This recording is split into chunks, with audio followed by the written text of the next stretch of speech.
get camping eyes in the final hour. Last minute shoppers picking cauliflower. The fuss to make, I swear they were buying a car. They always moan, it's not so cheap. Cheaper still down the street. Lose my rag and tell them People are always like, students never do any work, they just stay at home all day watching Countdown.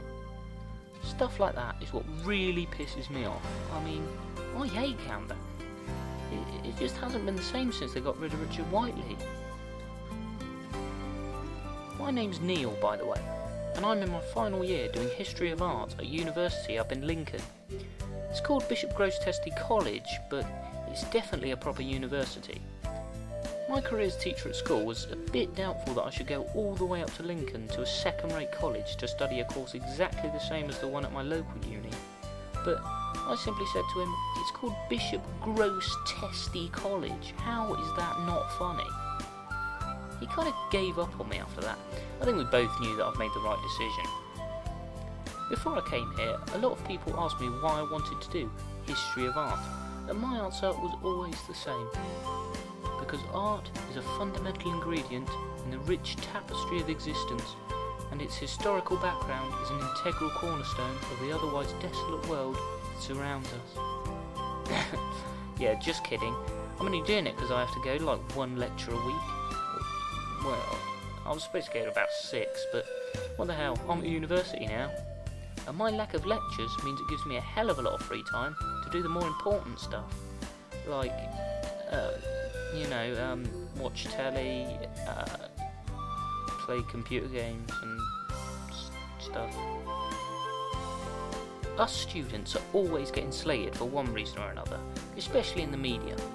I mean, I was watching telly the other day, just for research, and the amount of times I heard someone complaining about how lazy students are or how they never make themselves useful, it was unbelievable.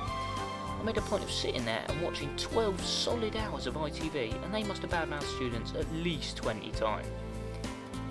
At least Cartoon Network never comes out with crap like that. It's racism. That's what it is, racism against students. When I'm not working hard at the college, I like to invent stuff. Like, the other day I invented a device that makes sure I always know where the TV remote is. Sure, it might look like I've just sellotaped the controller to my hand, but I'll be the one laughing when everyone else has to get up to change the channel because the remote's stuck down the side of their sofa. I did get a few funny looks when I went into uni that time though, but it was definitely worth it. I also converted the armchair in the lounge into a kind of toilet chair so I wouldn't have to get up when I needed to use the bog. Unfortunately, after a while it didn't really work out, but suffice to say we got rid of the majority of the rats, and there's only some minor stains of the upholstery left now. Being a student certainly gives you an idea of how to balance your finances though, especially when the time comes to leave uni. I mean, at the start of each term, I see how much my loan is and work out exactly how many takeaways and pints of lager it translates into. Then I can forget about my finances until my next load of free money comes in next term. It's a great insight into how everything works in the real world. I can't wait to graduate, then I'll be on Easy Street for sure, which is ironically the name of the road I live on now. Most of my friends at uni have their own job as well, which they reckon is necessary so they don't run out of cash. But I've looked for jobs around here and I couldn't find a single one that I didn't have to get up early for or didn't take up most of the afternoon. Because, let's face it, that's when the best telly's on. It's not as if I haven't come close to getting a job. I mean, I went for an interview in the co-op and told them a bit about myself, like the stuff I've invented and what I get up to on a normal day. But in the end, I think it was pretty obvious to them that I was just too overqualified, and they ended up offering the job to a local boy who I think was a bit simple. But I don't need to find work anymore, as I've almost finished my course. I don't have a girlfriend to spend money on after she left me over the whole toilet chair incident, and any money I do need I claim off the disabled students allowance.